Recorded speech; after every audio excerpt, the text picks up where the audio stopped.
Thanks, everyone. It's a pleasure to be here and a great honor to participate in the festival. I grew up in New Haven, and I've seen some familiar faces tonight, so it's also a real kind of unexpected opportunity to think back on time, which is our subject tonight. I met Bruce about 5 years ago when a friend introduced us, and it sort of changed my life. So I've decided to dedicate my life to letting Bruce change other people's lives as well. But it was interesting because I've been running a dance company that does all sorts of different kinds of stuff, and Bruce has been doing a ton of design in all sorts of amazing ways, but his practice really shifted over the last 15 or 20 years to being much more about applying ideas of design to all sorts of areas that hadn't really been, design ready, and finding ways to be able to really make really big changes happen by thinking about all sorts of problems from a design perspective. And it was interesting because we just had a lot of conversations, and one of the things that we kept coming and running into was time. Was just sort of the question of what's happening to time, how is the experience of time different? And I was coming at it from designing time in performances, like short things, and figuring out what happens first and what happens next, and what do they do now, and then they jump to the left, and then they jump to the right, and it sort of, you sort of are sequencing things, and Bruce was thinking in a much more contextual way about time. And I think what we got to was really that where we wanted to begin. And we decided that we would take this opportunity when Chad and the festival offered us the chance to come here to actually just try to share some of the points that we could remember about this conversation and see if we could put these conversations that we've had over 5 years together in a way that we could make them a little more public. And so hopefully this is not going to feel like every other presentation in the sense that we're just trying to kind of recapitulate the things that we've talked about and share them. And this is the first time we've ever tried doing something like this. So I say that just to say that you feel incredibly appreciative to the audience when you're in that situation. And so thank you guys for letting us try this out. So what we got to, this is what we're talking about today. And what we got to really in our conversation was that time is broken. And we talked a lot about what it was that got time to be broken. And two things emerged. One is that a lot of things that have been happening in the technological advances of the last couple of decades have really manifested themselves as a kind of very fragmented experience where we don't really have the consistent time to do one thing, but everything is constantly interrupted. And you're feeling that it's very hard to organize time, and that time becomes something that's very fluid. And also there was always the case, right, that everything used to run on more or less one clock. And now everything is encapsulated in a way that everything runs on its own time. So work, play, home time, entertainment, all of these things are shifted. And in a way, if everyone's running on their own clock, they're literally marching to the beat of a different drummer. And we wanted to kind of explore what that was like. And finally, that fragmentation and interruption leads to noise and leads to a sort of not a clear and pure experience, but does something that really has a very fluttering experience and a very disrupted one. Bruce, it turns out, in our conversations, came with this ideas about time. This is not my idea. It really originated with Bruce, that if we talked about designing time in a different way, we might be able to achieve a different possibility, both of experience, but also of freedom. And it turned out that one of the things that we're going to talk about is that a lot of that impulse in Bruce about the possibility of designing time comes out of a bunch of very personal biographical experiences in his life that contributed to these larger ideas. And so I think part of what you're going to see today is unconventional in that some of it really just has to do with little stories, and other parts have to do with sort of larger ideas that are connected to this conversation. Does that sound good? Yes. Excellent. So I think I'm going to finish my little intro by just saying that there is a premise here that assumes that a fragmented, noisy, interrupted life is not good. So some people might disagree with that, but that's an assumption we're making in this conversation. Bruce. Thank you. Thank you, Itamar. As Itamar said, we're going to talk about a kind of theory of design and the senses and time, and really thinking about how those things come together, and really what we think of as a new medium of live experience. If you think about what's happening and sort of coming together at this moment, is a kind of new capacity to design time for the senses and really make a new kind of experience, a new kind of art form, a new medium. And at the same time, we're going to kind of interchange or intersect that with some personal stories that really are a way of getting at the deeper issues and the deeper questions. So we start with this concept that time is all we have, that in the end, as designers, we have the privilege and the responsibility to design the things that make our world. And some of those things last for a few minutes or days in some cases, or for years and years and what seems like permanence. We think of them as physical things, objects of design. But what they really do is shape time. They program us. They determine our actions. They design our routine. They determine the evidence of the crime that is yet to be committed. So the real design, the most important design, is designing time. Because our quality of time is our quality of life. And that concept that our quality of time is our quality of life is, for me, one of the most profound reorientations of my work, to really understand that, in fact, the design that we do is the quality of life that we have as a consequence. Where our quality of life is poor, we can trace it to bad design. And if we expect and want a beautiful quality of life, we're going to have to design and understand design in a new way.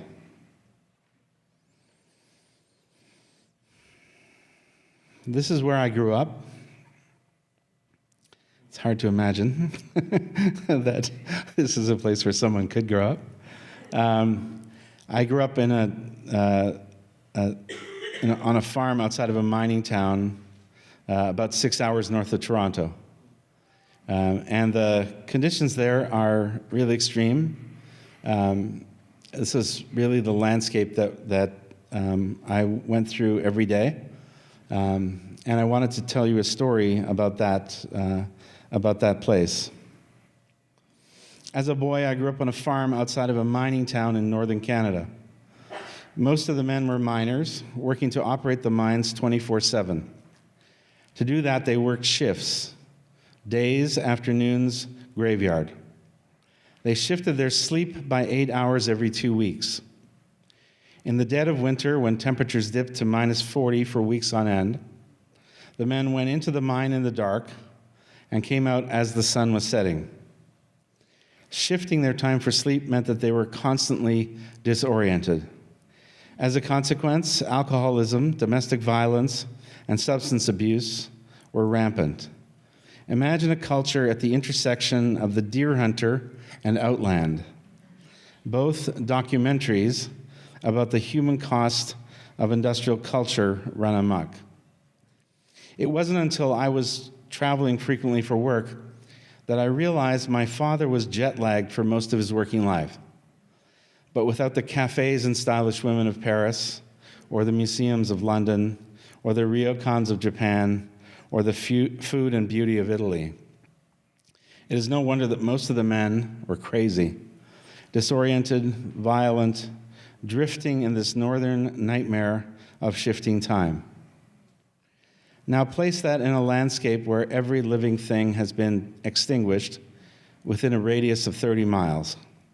That's right, every living thing, every blade of grass, every tree, everything had been annihilated by a fog of sulfur from the smelting operation so pervasive that it blackened every surface.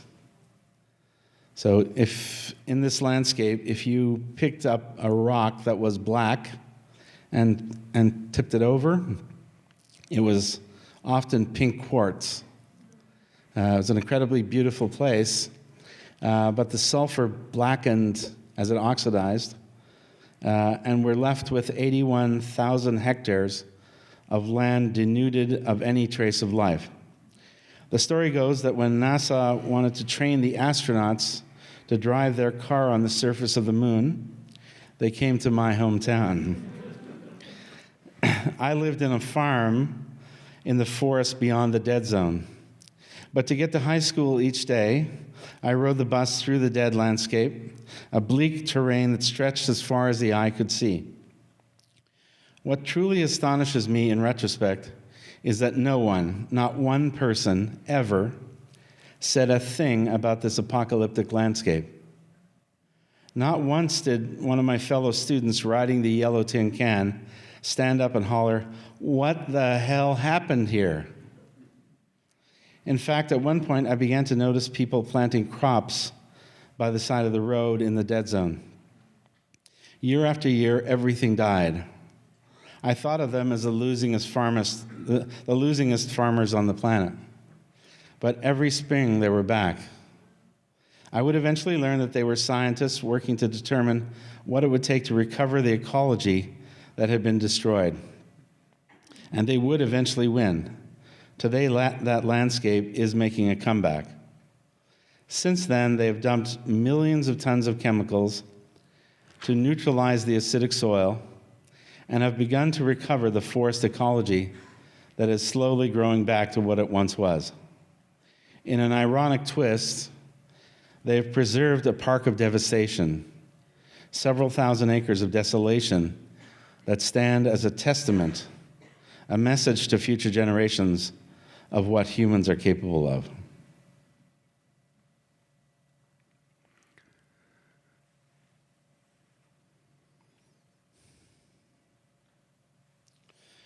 Time is the essence of design. I've always thought of my work as cinematic, even when designing supposedly two-dimensional objects. For me, design is the controlled release of information in time. Design is a time-based practice. An environment is experienced as a movement through time. A book unfolds in the hands of the reader. A product is a series of physical touch points experienced in sequence. Time is the essence of design. Bad design equals bad time. Take that again. Bad design equals bad time equals bad life. If our quality of time is our quality of life, then the quality of our design is our quality of life. If we design our time to be low resolution, we live a low resolution life. And if we design our time to be high resolution, we live a high resolution life. Bad design is bad time, is bad life. Design for all the senses. If we design our time to enliven our senses, to surprise and delight, to awaken us to our potential, to inspire and share and empower, we live a rich and full life, a beautiful and rewarding life. So designing for time means designing for the senses, all the senses, the full human being, fully alive to possibility. And this is just a photo we recently took as we're preparing the festival site. There was a lot of anticipation on the part of the dancers, and it was fascinating to sort of watch a group of adults sort of celebrate a backhoe in this way. It made you realize that you could basically celebrate anything in this very kind of charming way. And so we thought we'd share that with you. Ben Franklin was wrong. So much of our design culture ignores time and the senses. In fact, we are almost always either oblivious of time or aggressively brutal in colonizing time in the name of productivity, as if sacrificing our precious lifetime was the most natural and inevitable thing. Ben Franklin was wrong. Time is not money. Time is way more valuable than money. If we lose money, we can get it back. When we lose time, it is gone forever. You can't save it. You can't get it back. But you can spend it.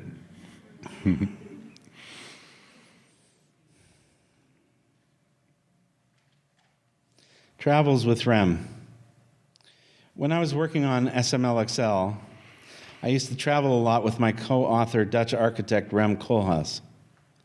It took us 5 years to complete SMLXL, and we discovered that looking at the book in different places gave us a whole new way of understanding the design. It was something really surprising to me that what looked wonderful in the studio looked ridiculous in Paris or in other places. So we traveled everywhere and took the book with us and repeated and iterated the work. If in our travels we ended up in a bad hotel, Rem would throw an absolute hissy fit. I would say, dude, it's one night in a bad hotel. Take a Valium, no big. But over time, I realized that Rem was right. Bad time is bad life, end of story. You don't get it back, ever. Bad design, bad time, bad life, forever. Feel, experience, and sense. When it comes to the senses, we've allowed one of our sensory domains, our sense of sight, to dominate our imagination. When it comes to the culture of architecture and design, we create and produce almost exclusively for the visual sense. Most design is bound and limited by the image. We look at design. We don't feel, experience, or sense design. In fact, most design is nonsense design, not even delightful for a sense of sight. Cold, technical, formal, and inhuman, engineered to serve some supposed business or technical function rather than surprise, inspire, and delight.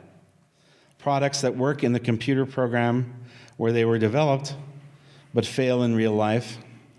Environments that look good in renderings but are soulless to live in. Processes that make sense in theory but not in practice. Interface of friction. So much of our daily experience is an assault on our senses. Our senses serve as the interface for unrelenting friction and conflict, instead of a pathway to inspiration, coherence, and beauty. That is why I'm working on the invention of a new medium, the medium of live, all senses design. Like the early days of the invention of photography or television, there's no roadmap, there are no standard formats, there's no existing methodology for the medium of live. We need to explore, experiment, and invent new combinations of sensory experience, new ways of telling stories, new ways of orchestrating the senses. If you go back and look at early television, it's just crazy. They just made, they were making it up every night.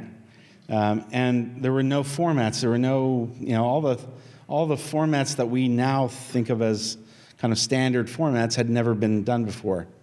And it was like one big, long experiment, and that's what we have to do again. We need to design the live design process to open the medium for full immersive experience. The bandwidth of reality. We spent a lot of time talking about the fact, in fact, on the ride up here, we were talking about how so much in the world is so bad, tastes so bad, looks so bad, feels so bad, and yet it's the only option we've been given for so many years that we don't even recognize anymore that it's bad. You only evaluate between many bad choices. And there's a diminished bandwidth to that experience where you feel like most of us stay within a very small, narrow range of experience in our lives and don't ever go outside of it. The advantage of a live medium is that it has the much broader bandwidth in terms of what we can experience. It's fully immersive in your body and in your mind. You're live and you're able to engage simultaneously in a feeling that is whole, that is totalizing, rather than just standing apart and looking at something. However, we don't have an existing creative process for the integration and synthesis of the design of all the senses. The closest thing we have is the history of theater. But in some sense, there is now a new importance to the idea of live theater because it is required in order to actually bring back clarity to time, to story, and to situation. Our design practice, the way we think and the tools we use are built for the image. If we're to develop an all senses design method, we'll need to consciously focus on the senses and build a process of synthesis. Recently I went for the first time to drag races. And I was totally obsessed with it as a boy. We don't have it in Canada. And so I watched this in America, and I just loved it. But I had never actually experienced it. I had only seen it on television. And one day I realized that they had a drag race meet near my house in Chicago. So I arranged to go and see it. And it was totally mind-blowing. It was absolutely fantastic. But what was really cool was that they had a poster. The marketing for this event was "Feel the thunder, smell the burn," which was hilarious. And I realized, oh my God, this is the five senses design. And they were absolutely right. You cannot experience that any other way. The only way you can experience is being there, because you do feel the thunder. The sound is so intense. It's inside your body. The smell of it is really quite intoxicating. It is really in this kind of spirit.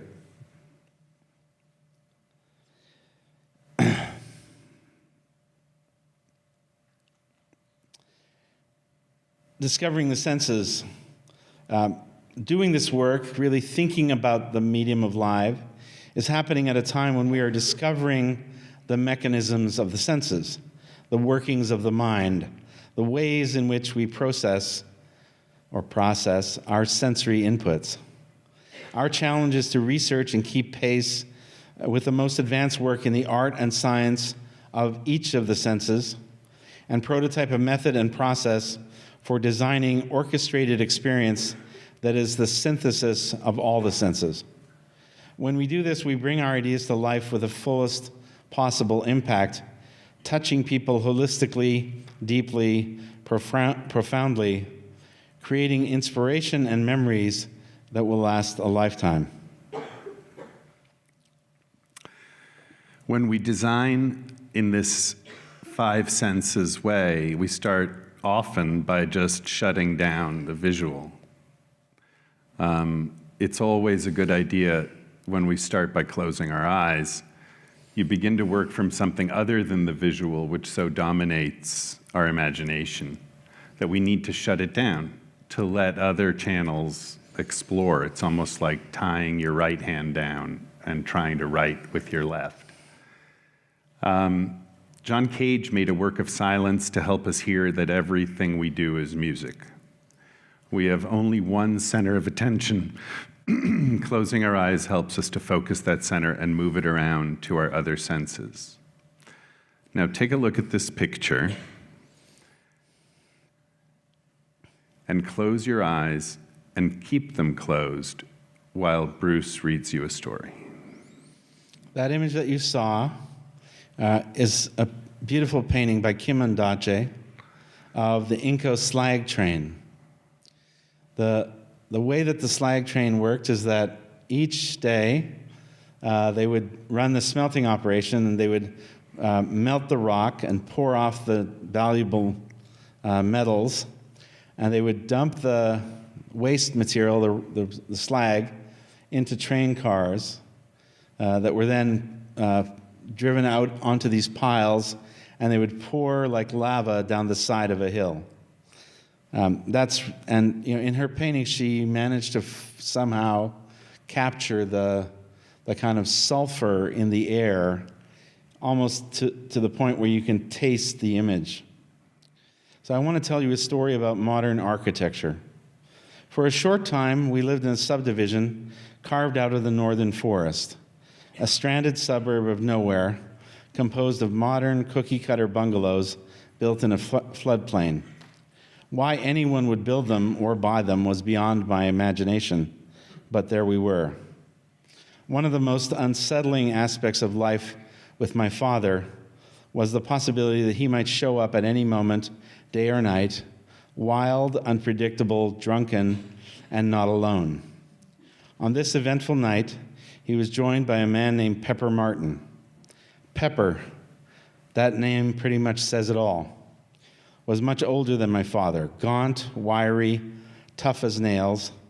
By the time they darkened our door, it was long past 1 a.m. The bars had closed, but my father and his pal Pepper were still open for business. They had returned to our house to continue the festivities. My father cranked up the country music, cracked out the bottles of whiskey, and dealt the cards. My father and his friends drank whiskey by the bottle, like you or I might drink a bottle of beer. As far as my father was concerned, music could only be played as loud as possible on the new hi-fi. No matter the time of day or night, the children sleeping, my mother's anger. My father was oblivious, and he and Pepper carried on at full force, gambling, drinking, winning, losing, while my mother seethed. I had come to expect the unexpected, and this behavior was not out of the ordinary in my nightlife. But what would transpire this night could not have been predicted, and it would set an agenda for my future. As the night wore on and Hank Snow gave way to Johnny Cash, and the bottles of whiskey disappeared, Pepper eventually came to the end of his money or his stamina, or both. Finally, through a fog of hard liquor, he announced that he had had enough. It was time to call it a night.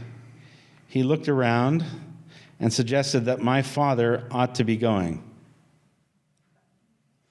Bewildered, my father explained, "Pepper, this is my house. You're the one that has to go. You live down the street." Pepper Martin didn't take kindly to being told to get out of his own house. Pepper glanced around and confirmed that indeed this was the house he lived in. Looked identical. But for our furniture, it was in fact identical. And inside of Pepper's whiskey-soaked cranium, he couldn't quite make out the details. What he knew for sure was that some son of a bitch was in his house, the party was over, and this guy wouldn't leave. In fact, he was showing him the door. At first, my father tried to explain. However, it soon became clear that he would need to evict Pepper or suffer the indignity of being thrown out of his own home. What ensued was a nasty, sloppy tango as both men tried to kick the other out of the home they each believed was their own. My father proceeded to drag Pepper to the front door. For his part, Pepper was holding on to anything solid and resisting with all his might, while at the same time inflicting as much damage as possible. Pepper had what my friend James calls old man strength. That superhuman force that comes when you can honestly say, I don't care if I die, but I'm not losing to you. My father, on the other hand, was doing everything in his blurry and greatly diminished power not to hurt the old fellow, while at the same time preventing damage to his person and property. Things were going badly. In the staggering, explosive violence, all sorts of stuff, bottles, glasses, furniture, was flying everywhere. This came to a head at the front door. Somehow, Pepper forced my father crashing through the glass of our screen door. Suddenly, in the cold night air, Pepper briefly came to his senses. Bloodied and wounded, my father helped Pepper out into the driveway and managed him into the driver's seat of his black Lincoln Continental. Pepper sobered up just enough to realize that he lived up the street. Unfortunately, that clarity lasted only long enough for Pepper to back out of our driveway. When he saw our neighbor's house, identical to ours and to Pepper's own, he was thrilled to be home. He gunned it and beached the Lincoln in our neighbor's front lawn. He staggered to the front door and proceeded to break into their house. Fortunately for everyone involved, the door was locked, but Pepper persisted. Eventually, our neighbor realized who was responsible for this ungodly racket. He opened his front door and planted a short, sharp right square into Pepper's forehead. Pepper laid out and stayed out. My father now re-entered the house. The screen door had been liberated from its hinges and hardware. Glass was everywhere. He was bleeding from several cuts, none life-threatening. He took only a few steps into the room and met my mother, thoroughly disgusted. "What did you want me to do?" he said. I couldn't hit him. I didn't want to hurt the old guy. At this, my father stopped and fell. Not in a pile. He didn't crumple. It was as if someone had turned him off. He fell face first, like a tree falls in the forest, without any attempt to break his fall. He just fell. Full force, like a giant. He hit the floor unconscious, cold. My mother turned away in disgust. We left him there. That night, I decided I would not live like this. I had no idea what else was out there, but I would define my life in a new way. For the longest time, I had a strong recollection that I had a friend with me that night who witnessed the events. Recently, I realized that it was my future self.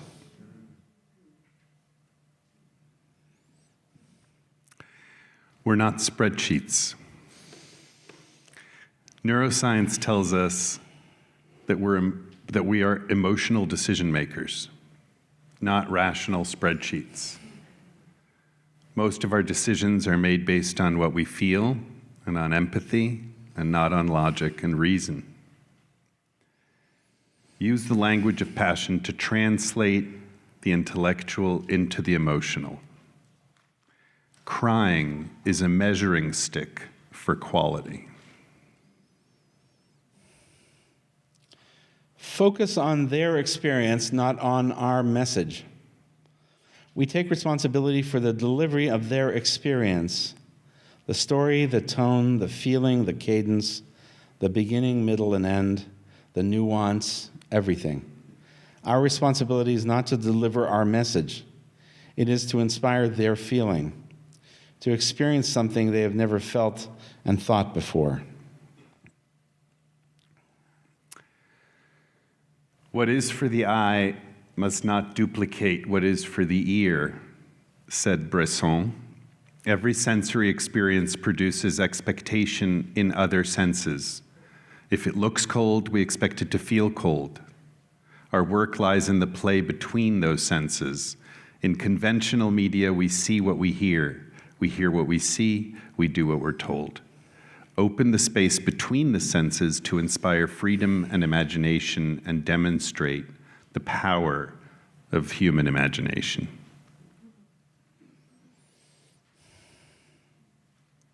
Design for time, not money. When I first started working, I had this strange image in my mind. I imagined that there was a thin filament that surrounded the entire planet. In that thin layer, there were particles that were very, very far apart. Those particles were people, the people I was looking for. And they were also looking for me. They didn't know that yet. They had never heard of me. They didn't know I existed, but I was the person they were searching for. The only communication that would travel through that thin filament was truth. Only if I put out a pure signal of beauty could I hope to reach those particles I was looking for. To do that, I would need to be true to my vision and never compromise. If I put out a muddled signal, it would never reach them. To do that, I would need to have very modest needs. So I lived like a student for a decade or more, and that allowed me to do my work. I knew that it would take a long time, that I had to sustain my commitment throughout. If I designed the way I lived, I would have time on my side. I recently heard this idea confirmed by Alec Baldwin.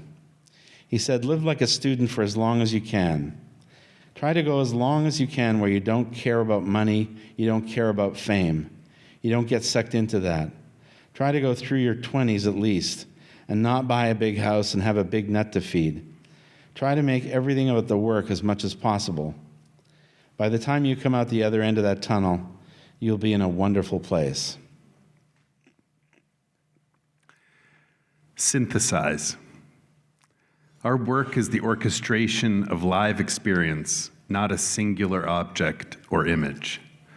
Design for each of the senses independently, and then orchestrate and synthesize them together.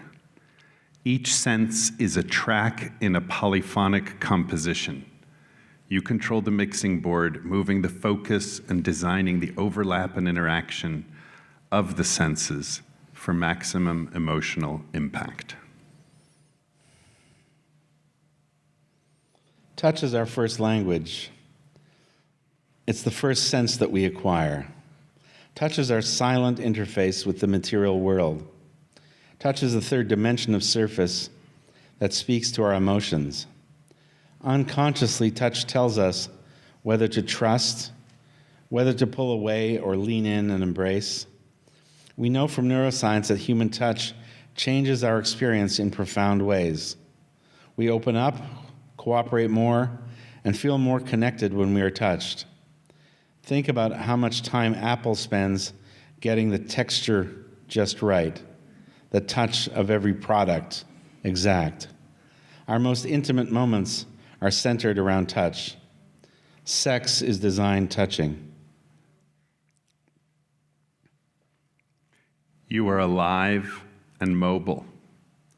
You're not a static point of view. You're alive and shifting, exploring, and discovering. You're always in movement, designed for a range of engagement that is the reality of live. Design something brilliant for the visitor who's not going to give you the time of day, and design a reward for those who are inspired and want to go deeply into your world. In the words of Morris Lapidus, more is never enough. Design for connection. Design for taste to maximize our sense of connection. Food is a deep and defining part of our culture. At every major experience of our lives, birthdays, weddings, anniversaries, accomplishments, transitions, food plays a central role in bringing us together for our celebration and sacrament. Whenever we spend extended periods of time together, Food and drink will be part of sustaining our energy and our ability to focus and participate. Design the potential for taste to be an inspirational social experience, to draw people together, to learn and share. Design for memory. Our sense of smell is only a few synapses away from the brain, and it's the most direct pathway to memory. That is why we can remember smells 4 times more accurately than images, and for a much longer time. We respond to smell in the most visceral way, directly, unconsciously, like the animals that we are. Designing sense is as much an art as science and can be profoundly powerful in its emotional impact. Remember that we become nose blind very quickly. So part of designing for our sense of smell is creating a way to refresh our ability to wake up and smell the roses. Design for one another. Design for our sense of connection. The more digital and distant our world becomes, the more we crave a sense of meaningful connection. This is the power of live. Designing for our sense of social contact, allowing for human connection, and the serendipity that happens when we experience one another is perhaps the greatest opportunity and beauty of live experience. You know, my daughter just recently graduated from the foundation program at an art school in London. And we went to the show, the opening of the show for her year. And what really struck me was how messy and physical almost all of the work was. That it was a kind of declaration of the physical to reestablish a kind of connection to the physical world in opposition to the digital that dominates today. Design for emotion. Turn the sound off on any Hollywood film and it'll be immediately evident how powerfully the sound colors our emotional experience. Sound can trigger fear and violent response or gentle intimacy. It can draw us together into joyful collective expression or provide spiritual solace and respite. Most experience is noise, not music. Noise is chaos, music is design. Remember, everything we do is music. Again, John Cage, or at least has the potential for music. Design for synesthesia. Color changes what we feel. Sound transforms what we see. Smell determines what we taste. Synesthesia, the experience of one sense evoking and provoking another, is more common than we realize. To design for live, we need to design the overlaps and intersections of the senses. And design for orchestration. The greatest value of thinking and design and the culture of architecture is the capacity to synthesize complex things. The great challenge of our time is synthesis, coherence, intelligence, clarity, beauty, fixing broken time. Not discrete solutions to isolated problems, but systematic design ecologies. The ability to understand and synthesize complex, diverse inputs across many disciplines into one compelling experience is the meaning of design.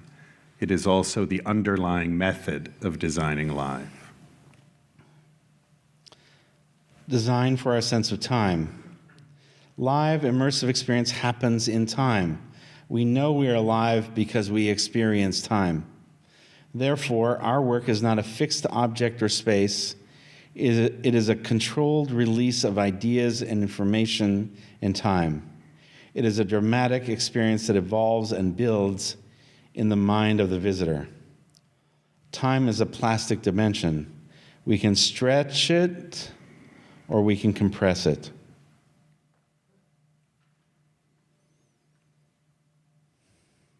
Epilogue. Driving with BC. Sometimes when I go for a drive with my wife, I don't drive, she drives. I want it to last forever. I wish I could keep moving the destination away as we move towards it. Truth be told, I sometimes secretly trick her and navigate the longest possible route to extend the intimate pleasure of listening to her tell me things I don't know. Thank you. Good night. Good night.